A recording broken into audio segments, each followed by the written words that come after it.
Nous sommes donc à la troisième carte de l'H3. Celle-là, 5 points.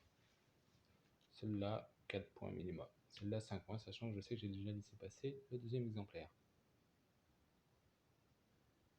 Celle-là me coûterait, un sou pour la poser. Donc, à point équivalence aussi, celle-là fera peut-être plus de points à mon voisin de gauche. Si je lui laisse.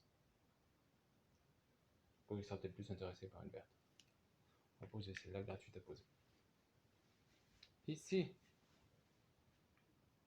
la guerre pour embêter mon voisin. Ça veut dire que c'est lui, si j'en pose une, mon voisin de gauche pourra répliquer. Celle-là me fait 2, 3, 4, 5, 6 points de tiers. Surtout, je peux utiliser mon pouvoir comme ça. Elle fait vraiment 6 points de tiers, j'ai pas besoin de payer. Ici, 1 point par vache chez les voisins, 4 points, 1 point par jaune chez les voisins, 5 points minimum. Je doute qu'il va peut-être en poser une 6e. La guerre peut-être à voir attendre, celle-là 6 points. Mais 5 points minimum. Et c'est une guilde. Par contre, elle me coûte 2 sous.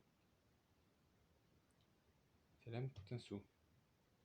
Donc ce que je laisse à mon voisin, celle-là, je la laisse à mon voisin éventuellement.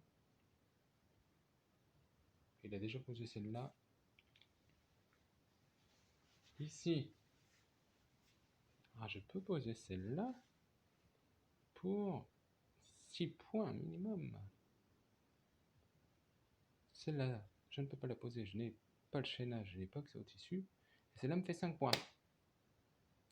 6 points minimum. On va faire le plus rentable. De toute façon, au point où on est ma partie, justement. Et si, celle-là, je l'ai déjà. Celle-là est gratuite à poser, ça fait 6 points.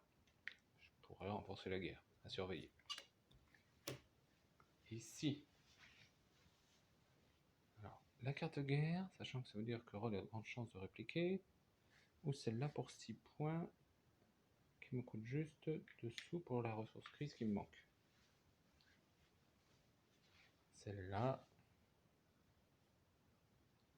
gratuite, c'est la plus intéressante, certes 5 points. Celle-là fait 5 points aussi. Mais j'ai peut-être encore espoir de faire une 3e triplette de verte. C'était donc la 3e carte de l'H3.